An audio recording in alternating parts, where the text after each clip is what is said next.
That's always going to be a thing. But a way to relieve that is purposely putting yourself in the position where there is something on the line, like money matching. Yeah.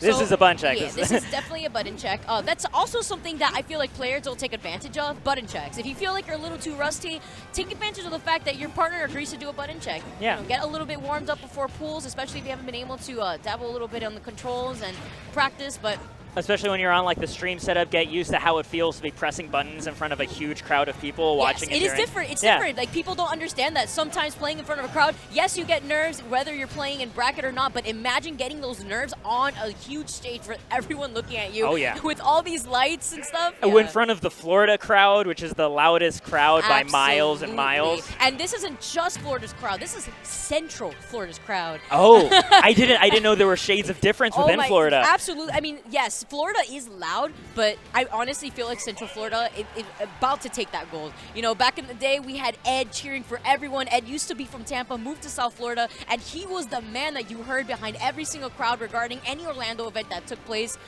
So that's really interesting. But Central Florida right now, they got that gold medal right there. I mean, I'm sure the crowd's going to love it's tough, right? Because MasterRaven, a Florida player, he's probably going to get all the love that would normally go to the Charizard player on stream, you know? This is the worst player to fight is like the hometown player as the low-tier man, because it's the one time you're not getting the crowd love.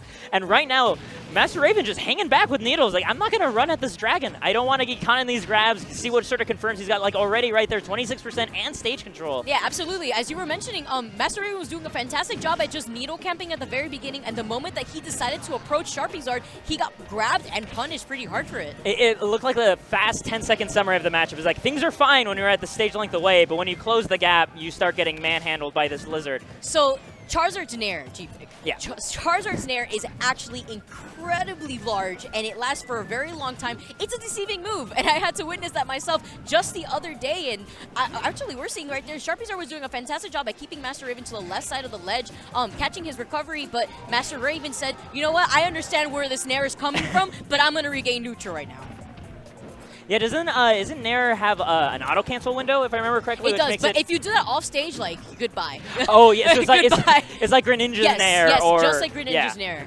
Or Fox back. Oh, what? Oh. The call out on bouncing fish?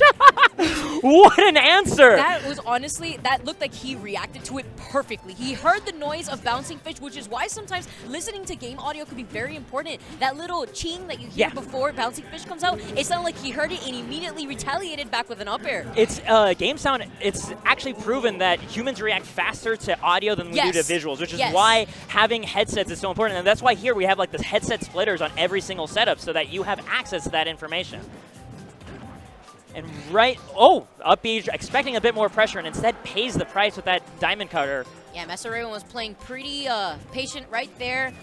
Unfortunately, SharpyZard was kind of assuming that MasterRaven was going to go for the up air opportunity right there, but nope, unfortunately losing his stock for it too. Yeah. I mean, those hard reads on the Sheik pressure, that's how he got his first stock, right? He was like, okay, this is when the bouncing fish comes, here comes the up air. Oh, and I just realized he could have possibly done the up B at that moment when he lost his first stock because of the fact that he was on top of the platform and wanted to take advantage of Town and City ceiling. Oh, yeah.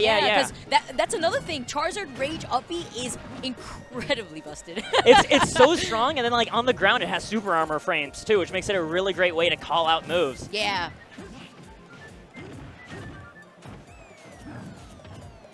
Oh, both players just out of reach of their grabs. And now SharpyZard once again has the stage, or not for long.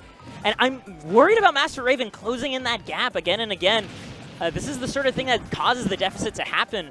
Especially when you're playing Sheik, you know, you don't know what you hear. Something Sheik can't kill, but, you know, here we are right now. It's a very scary position for MasterRaven because, yes, Charizard is racking up rage at this very moment, but he needs to claw up this stock pretty fast because it could be pretty lethal for Sheik to land that last throw. Oh, and goes straight to the corner and dies. And that's exactly it, right? It was MasterRaven kept going in hard and hard. And it's Yeah, Sheik has trouble killing, but the way I look at it is when you have such a powerful zoning toolkit, the way you can look at it is the timer is an unblockable. That's going to happen in 3 minutes. So if you just wait long enough and keep that percent lead, you don't need a kill option. You have the mobility to maneuver yourself around a character like Charizard and get away with him forcing you. You're forcing Charizard to approach you. Yeah. Essentially, yeah. I mean, as we saw earlier in that game, MasterRaven, whenever he played patient, he capitalized off of it. Yeah. You know, when he waited on the ground, saw that opportunity to punish that up B, immediately got that stock for it. Yeah. In the very beginning of the game, for the first 15 seconds, he was needle camping, managed to get enough percent out of it, but the moment he approached, got grabbed. Yeah, it's one of those things when you're playing Sheik, you can trust that you have the mobility to capitalize on this big, heavy character's recovery frames. If you he tried to go full foot still. And right now, okay, we're seeing still aggressive play by MasterRaven, but I think the run-up grabs are still important to having a needle game because you do want to make the opponent scared to just walk up and shield, right? You have to make them actually eat the needles every now and then because they're anticipating you being impatient and running in and trying to grab them. And this is exactly what you're talking about right here. Sheik having a way stronger neutral than Charizard does.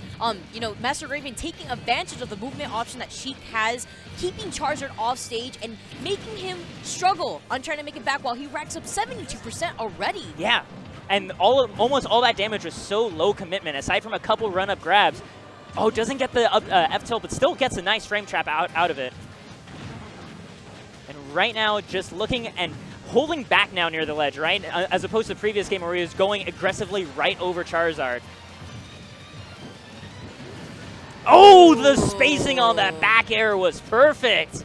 The whole time MasterRaven had him off stage, and the one time that SharpyZard kept MasterRaven off stage, he was able to get that back air in and close out his stock relatively early. Now, as he gains all this rage, MasterRaven's going to have to do something about this stock. Right now, just taking every opportunity he has stage control to charge needles, not actually being aggressive very much on Sharpy's recovery, and I have to maybe question that a little bit. Charizard, even though he's got wings, he's only got one extra jump, and they're all really stubby extra jumps. I'd like to think maybe he can try to do a bit more to capitalize on that.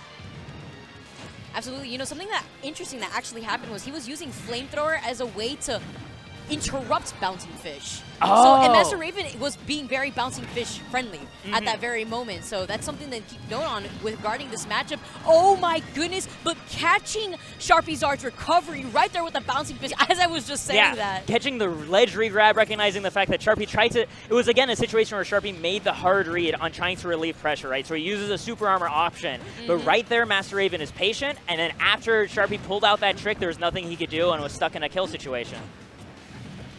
And that's the level of patience that I think MasterRaven needs to have as he's smothering SharpyZard. He needs to learn more of those moments where he can safely withdraw, otherwise he eats big hits like that. Jab, jab into grab. Into grab release and some more jabs. And right now, MasterRaven just still keeping Sharpy in the air. It's a familiar story, and it always ends like that. And there we have it, SharpyZard taking it 2-0, repping his t-shirt very well.